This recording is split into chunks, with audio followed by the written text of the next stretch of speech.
दोस्तों नमस्कार, स्वागत है आप सभी का गोल्डन पाठशाला में। दोस्तों इस वीडियो में national means community scholarship exam 2023-24 के लिए सामाजिक अध्ययन का रियल पेपर सॉल्व करेंगे। प्यारे बच्चों, ये प्रश्न पत्र हमने लिया है छत्तीसगढ़ एनएमएस एग्जाम 2020-21 की परीक्षा से। प्यारे बच्चों, इससे पहले की वीडियो में हमने विज्ञान के 35 प्रश्नों को हल किया था। अगर आपने वो वीडियो नहीं देखा है तो आप उसको जाकर देख सकते हैं। छत्तीसगढ़ एनएमएस एग्जाम की अलग से प्लेलिस्ट बना दी गई है, सारे वीडियो आपको उसमें मिल जाएंगे। इसके अलावा आप जो भी प्रैक्टिस सेट हल कराए गए हैं वो सभी देख सकते हैं हमारे चैनल के माध्यम से। विज्ञान, सामाजिक विज्ञान और गणित, इसके अलावा रीजनिंग के अलग अलग प्लेलिस्ट बनी हुई हैं, आप उनसे जाकर पढ़ाई आसानी से कर सकते हैं। तो आइए आज की वीडियो को शुरू करते हैं। तो सामाजिक विज्ञान का पहला प्रश्न आपकी स्क्रीन पर है। 36 नंबर प्रश्न से शुरुआत होती है, तो आप इसको ध्यान रखेंगे। विश्व इतिहास को कितने कालों में विभाजित किया जाता है? ऑप्शन है 2, 3, 4 और 5। तो विश्व इतिहास को 3 कालखंडों में विभाजित करके उसका अध्ययन किया जाता है। पहला भाग होता है प्राचीन इतिहास, दूसरा मध्यकालीन इतिहास और तीसरा होता है आधुनिक इतिहास। तो इस प्रकार से 3 भागों में विभाजित करके हम जो है पढ़ने का काम करते हैं, उसको अध्ययन करने का काम करते हैं। 37 नंबर क्वेश्चन है, भारत पहुंचने के लिए समुद्री मार्ग की खोज किसने की थी? Martin Luther, Vasco da Gama, Fahien, Robert. तो अगर आपको इन प्रश्नों के उत्तर आते हैं तो आप सभी लोग कमेंट सेक्शन में लिखते हुए जरूर चलिएगा। तो भारत में पहुंचने वाला पहला व्यक्ति कौन था? वास्को डिगामा, जो समुद्री मार्ग द्वारा आया था और ये पहला यूरोपीय था और 1498 ईस्वी को भारत के कालीकट बंदरगाह पर उतरा था। तो इसको आप ध्यान रखेंगे, इम्पोर्टेंट चीज़ है। प्रश्न आपसे पूछता है कि भारत पहुंचने वाला प्रथम यूरोपीय कौन था? तो वास्को डिगामा। 38 नंबर क्वेश्चन है, स्थायी बंदोबस्त सर्वप्रथम अंग्रेजों ने किस प्रांत में लागू किया था? बंगाल, बिहार, उड़ीसा और मध्य प्रांत। तो इसका जो सही आंसर है ए ऑप्शन, बंगाल में सबसे पहले स्थायी बंदोबस्त की शुरुआत की गई थी। और इसके प्रवर्तक कौन थे? तो ध्यान रखिएगा, स्थायी बंदोबस्त की शुरुआत लॉर्ड कॉर्नवालिस ने की थी। और कब? तो 1793। आप ध्यान रखिएगा, समय इसका था 1793 ईस्वी। 39 नंबर क्वेश्चन है, छत्तीसगढ़ में पत्रकारिता के जनक कौन थे? अब ये विशेष राज्य विशेष क्वेश्चन हो गया, तो जो भी छत्तीसगढ़ के बच्चे हैं वो विशेष करके ध्यान देंगे। राइट आंसर आपका सी हो जाएगा, पंडित माधवराव सप्रे। 40 नंबर क्वेश्चन है, अशोक चक्र किस रंग का है? तो आप सभी को पता है तिरंगे पर अशोक चक्र होता है जिसमें 24 तेलियां होती हैं, उसका रंग पूछा जा रहा है तो केसरिया तो आपका सबसे ऊपर वाला रंग होता है ना। सबसे जो नीचे वाला होता है वो हरा रंग होता है और जो बीच वाला होता है वो सफ़ेद होता है और उसमें जो चक्र बना होता है उसका रंग नीला होता है। इसको ध्यान रखेंगे, डी ऑप्शन आपका सही जवाब हो जाएगा। 41 नंबर क्वेश्चन है, गौतम बुद्ध को जो ज्ञान प्राप्त हुआ उसे किस नाम से जानते हैं? तो ये बच्चों है आपका राइट आंसर बी, संबोधि। हाँ, अगर ये पूछा जाए कि महावीर स्वामी को ज्ञान प्राप्त हुआ तो उसे क्या कहा गया था? तो उसे कैवल्य कहा गया था। ठीक, तो महावीर स्वामी के लिए कैवल्य शब्द का प्रयोग किया गया और महात्मा बुद्ध के लिए संबोधि। ठीक, और जब उन्होंने अपना उपदेश देना शुरू किया तो उसको धम्म चक्र प्रवर्तन कहा गया था। इसके अलावा जब महात्मा बुद्ध की मृत्यु हुई तो उसको महापरिनिर्वाण कहा गया और महात्मा बुद्ध ने जब अपने घर को त्याग किया था तो उसको महाविनिष्क्रमण कहा गया था। तो इन शब्दावलियों को आप समझते हुए चलेंगे। अगर क्वेश्चन आपका ये पूछा गया है तो आगे इस प्रकार से प्रश्न आपके आ सकते हैं। 42 नंबर क्वेश्चन कहता है कि शेर शाह इतिहास में प्रसिद्ध है अपने प्रशासन के कारण, अपने विजयों के कारण, धार्मिक नीति के कारण या कला और साहित्य के पोषण होने के कारण। तो सबसे जो महत्वपूर्ण चीज़ें आती हैं इसके शासनकाल में, उसका प्रशासन। वो क्या करता था? सड़कों का निर्माण उन्होंने किया, सड़कों किनारे वृक्ष बनवाए, कुओं का निर्माण करवाया, सरायों का निर्माण करवाया, डाक व्यवस्था स्थापित की। तो इन सभी उसका जो शासन था, उसका जो प्रशासन था, उसके लिए शेरशाह सूरी को जाना जाता है। और इसका मकबरा जो है सासाराम बिहार में बना हुआ है। तो इसको आप ध्यान रखेंगे, क्वेश्चन आपसे पूछा जा सकता है। 43 नंबर क्वेश्चन है, अंग्रेजों के शासनकाल में भारत का मानचेस्टर किसे कहा जाता था? तो ये बच्चों है सूरत, इसमें आपका ए आंसर सही हो जाएगा।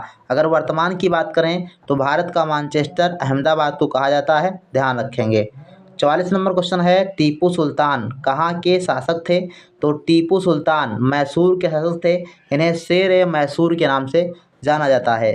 45 नंबर है गुरु नानक देव की जन्मस्थली क्या है? तो गुरु नानक देव का जन्म 1469 ईस्वी को तलवंडी नामक ग्राम में हुआ था। पंजाब के तलवंडी नामक ग्राम में हुआ था। ए ऑप्शन आपका सही हो जाएगा। अगर आपने ये क्वेश्चन पेपर पूरा पढ़ लिया है तो गारंटी है कि आपके क्वेश्चन यहाँ से 10 जरूर आने वाले हैं। विश्व की सबसे बड़ी स्वच्छ पानी की झील कौन सी है? बैकाल झील, सुपीरियर झील, न्यासा झील या विक्टोरिया झील? तो विश्व की सबसे बड़ी स्वच्छ पानी की झील सुपीरियर झील। बी ऑप्शन आपका सही हो जाएगा। 47 नंबर है किस नदी में फरक्का बांध का निर्माण हुआ है? तो फरक्का बांध का निर्माण बच्चों गंगा नदी में किया गया। सी ऑप्शन आपका सही हो जाएगा। 48 नंबर है तुंगभद्रा सिंचाई योजना किस राज्य से संबंधित है? तो तुंगभद्रा नदी के ऊपर तुंगभद्रा सिंचाई परियोजना स्थापित है। तुंगभद्रा बांध बना हुआ है और ये बच्चों आंध्र प्रदेश और तेलंगाना, तो आंध्र प्रदेश को ध्यान रखेंगे। राइट आंसर आपका बी ऑप्शन हो जाएगा। नेक्स्ट क्वेश्चन देखो 49 नंबर है किस नदी को छत्तीसगढ़ की जीवन रेखा कहा जाता है? तो छत्तीसगढ़ में एक महत्वपूर्ण नदी है जिसका नाम है महानदी, और महानदी पर आप सभी को पता है कौन सा बांध है। कमेंट सेक्शन में आप सभी को लिखकर जो है भेजना है कि महानदी पर कौन सा बांध बनाया गया है। ठीक। 50 नंबर क्वेश्चन है हमारी पृथ्वी से सर्वाधिक निकट का ग्रह कौन सा है? तो ये बच्चों है आपका शुक्र ग्रह। इसको पृथ्वी की बहन और सबसे चमकीला तारा या फिर सुबह का तारा, जिसको भोर का तारा भी कहते हैं, सांझ का तारा भी कहते हैं, इन सभी नामों से इसे जाना जाता है। 51 नंबर क्वेश्चन है कौन सी घाटी का निर्माण संरचना तारकी से हुआ है? तो ये है बच्चों दरार घाटी। डी आंसर आपका सही है। और इससे संबंधित फैक्ट क्या है? वी आकार की घाटी का निर्माण ध्यान रखेंगे नदी द्वारा होता है। नदी के द्वारा वी आकार की घाटी का निर्माण होता है। यू आकार की घाटी का निर्माण हिमानी के द्वारा होता है। ध्यान रखेंगे हिमानी द्वारा यू आकार की घाटी, और नदी का निर्माण नदी के द्वारा वी आकार की घाटी निर्माण, और संरचना तारकी से दरार घाटी का निर्माण होता है। ध्यान रखेंगे, इसको आप लिख लीजिए। 52 नंबर क्वेश्चन कहता है कि भारत और चीन के मध्य की सीमा रेखा को क्या कहते हैं? तो ये मैक मोहन रेखा कहलाती है। ए ऑप्शन आपका सही हो जाएगा। वायुमंडल की सबसे निचली सतह को कहते हैं? तो वायुमंडल की सबसे निचली सतह कहलाती है जो क्षोभ मंडल, और सभी मौसमी घटनाएं क्षोभ मंडल में देखने को मिलती हैं। कई बार प्रश्न आपसे पूछा गया है। समताप मंडल, इसमें आपकी ओजोन परत पाई जाती है, इसको ध्यान रखेंगे। और जो मीसोस्फीयर यानी मध्य मंडल जो है, इसमें उल्कापात जैसी घटनाएं देखने को मिलती हैं। तो प्यारे बच्चों इसी प्रकार से सेम इसी टाइप के क्वेश्चन हमें बहुत सारे पढ़ाए हुए हैं, आप लोग प्लेलिस्ट में जाकर पढ़ सकते हैं। बाकी डेली आप कभी सभी को कुछ ना कुछ वीडियो दिया ही जा रहा है। बाकी और पुराने वीडियो भी आप देख सकते हैं। ग्रीनविच रेखा कितने अंश देशांतर से खींची गई है? तो ग्रीनविच रेखा जो है बच्चों 0 डिग्री देशांतर रेखा को कहते हैं। यही बी आंसर आपका सही जवाब हो जाएगा। 55 नंबर है गेहूं किस प्रकार की फसल का उदाहरण है? तो हमने पिछली वीडियो में बताया था कि गेहूं जो है ये रबी की फसल होती है, और गेहूं के साथ में बोई जाने वाली सभी फसलें रबी की फसलें कहलाती हैं। जैसे कि आपका हो गया चना और सरसों, ये सभी जो फसलें होती हैं वो रबी की फसलें कहलाती हैं। सारे जहाँ से अच्छा हिंदुस्तान हमारा की रचना किसने की थी? तो ये इकबाल की रचना है। बी आंसर आपका सही जवाब हो जाएगा। बंकिम चंद्र चटर्जी, इन्होंने हमारा राष्ट्रीय गीत जो क्या कहते हैं वंदे मातरम है, इसकी रचना की है। रविन्द्रनाथ टैगोर ने हमारे राष्ट्रगान की रचना की है। राष्ट्रगान क्या है? राष्ट्रगान है आपका जन गण मन, उसकी रचना इन्होंने की थी। 57 नंबर क्वेश्चन है सूचना का अधिकार अधिनियम कब पारित किया गया था? 2005 में। तो डी आंसर आपका सही है। 58 नंबर क्वेश्चन है निम्नलिखित में से कौन अपने पद की शरण नहीं लेता है? शपथ नहीं लेता।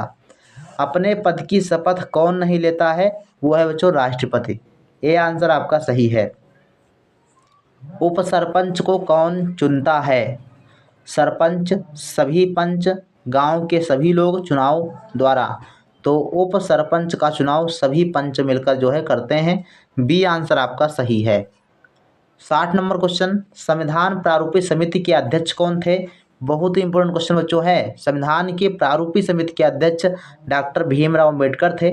संविधान सभा के अध्यक्ष डॉक्टर राजेंद्र प्रसाद थे, आप इसको ध्यान रखेंगे। और डॉक्टर भीमराव अम्बेडकर ये सबसे पहले विधि मंत्री बनाए गए थे, अर्थात कानून मंत्री का जो पद था सबसे पहले डॉक्टर बी आर अम्बेडकर को दिया गया था। और ये संविधान सभा की प्रारूपी समिति के अध्यक्ष थे। ठीक, इसको आप ध्यान रखेंगे। नेक्स्ट क्वेश्चन देखो, 61 नंबर है। भारतीय संविधान की उद्देशिका में कितने प्रकार की स्वतंत्रता दी गई है? तो 5 प्रकार की स्वतंत्रताओं का वर्णन किया गया है। 62 नंबर है। शोषण के विरुद्ध अधिकार कितने बच्चों तक के बच्चों को सुरक्षा प्रदान करता है? कितने वर्ष तक के बच्चों को सुरक्षा प्रदान करता है? 10 वर्ष, 14 वर्ष, 16 वर्ष या फिर 18 वर्ष? तो 14 वर्ष। ठीक, बी आंसर आपका सही है। 63 नंबर क्वेश्चन है। राज्यसभा में कितने सदस्यों को राष्ट्रपति मनोनीत करते हैं? तो इसका बच्चों जो राइट आंसर बनेगा वो पहला ऑप्शन हो जाएगा 2। राज्यसभा में 2 सदस्यों को मनोनीत करता है, जबकि लोकसभा में 12 सदस्यों को मनोनीत करता है। तो ध्यान रखेंगे, राज्यसभा में 2 और लोकसभा में 12 सदस्यों को मनोनीत करता है राष्ट्रपति। ध्यान रखेंगे इसको, क्वेश्चन काफ़ी इंपॉर्टेंट है, कई बार प्रश्न बच्चों आया हुआ है। 64 नंबर क्वेश्चन कहता है कि भारत के संविधान में कितनी अनुसूचियां हैं? तो 8, 12, 10 या 14? तो सही आंसर बच्चों है इसका 12। भारत के संविधान में अनुसूचियां 12 हैं। अगर ये पूछा जाए कि भारत के मूल संविधान में कितनी अनुसूचियां थी, तो 8 थीं। ठीक, वर्तमान में 12 हैं। किन 2 राज्यों का एक ही उच्च न्यायालय है? तो ये प्रश्न हाल ही में हरियाणा राज्य में जो NMS का एग्ज़ाम हुआ था उसमें पूछा गया था। और ये बच्चों राइट आंसर हुए हरियाणा और पंजाब, 2 राज्यों का जो उच्च न्यायालय है वो एक ही जगह पे है। 66 नंबर है। अर्थशास्त्र धन का विज्ञान है, इस मत का समर्थन किसने किया था? तो ये बच्चों हैं एडम स्मिथ। 66 का राइट आंसर है सी ऑप्शन। 67 नंबर है। सीमा शुल्क लगता है, तो सीमा कब लगेगा? जब हम एक देश से दूसरे देश के बीच में व्यापार करते हैं तो सीमा शुल्क लगता है। विदेश से आने वाले उत्पाद पर लगेगा, इसमें आपका बी आंसर सही जवाब हो जाएगा। 68 नंबर क्वेश्चन है। ISI चिन्ह प्रदर्शित करता है, तो उत्पादन की गुणवत्ता को जो है ये प्रदर्शित करता है, सी ऑप्शन आपका सही है। 69 नंबर क्वेश्चन कहता है कि छोटे व्यापारी कोसा का धागा बनाने के लिए खरीदते हैं, तो कोसा का धागा बनाने के लिए क्या खरीदते हैं? फूल, फल, पत्तियां, पेड़ की टहनियाँ? तो सही आंसर बच्चों है फल। ठीक है। 70 नंबर क्वेश्चन कहता है कि भारत सरकार का केंद्रीय बैंक कौन सा है? भारतीय स्टेट बैंक, भारतीय सेंट्रल बैंक, राज्य सहकारी बैंक या फिर भारतीय रिजर्व बैंक? सही आंसर है भारतीय रिजर्व बैंक। ठीक, reserve bank of India Bharat का केंद्रीय बैंक है और इसे बैंकों का बैंक भी कहा जाता है। तो इस प्रकार से बच्चों रहे आपके ये 35 प्रश्न जो वो सामाजिक विज्ञान से संबंधित थे और काफ़ी इम्पोर्टेंट प्रश्न है बच्चों, और सभी राज्य के छात्रों के लिए इम्पोर्टेंट हैं। हमने यहाँ पर देखा कि लगभग 2-3 प्रश्न आपके छत्तीसगढ़ से रिलेटेड हैं, बाकी सभी प्रश्न जो है सभी राज्यों के लिए काफ़ी इम्पोर्टेंट हैं। बाकी इसके अलावा आप सभी लोग जो है प्ले लिस्ट में जाकर पढ़ सकते हैं। कई प्रश्न आपके अन्य अन्य राज्यों में पूछे जा चुके हैं जो आपके राज्य में भी पूछे गए हैं। तो आप सभी लोग ध्यान देंगे, जो पुराने वीडियो हमारे पड़े हुए हैं वो चाहे जिस भी राज्य का नाम लिखा हो लेकिन आपके लिए काफ़ी इम्पोर्टेंट है, तो आप सभी वीडियो देख लीजिए। मिलते हैं फिर नेक्स्ट वीडियो में, तब तक के लिए धन्यवाद। जय हिंद, वंदे मातरम।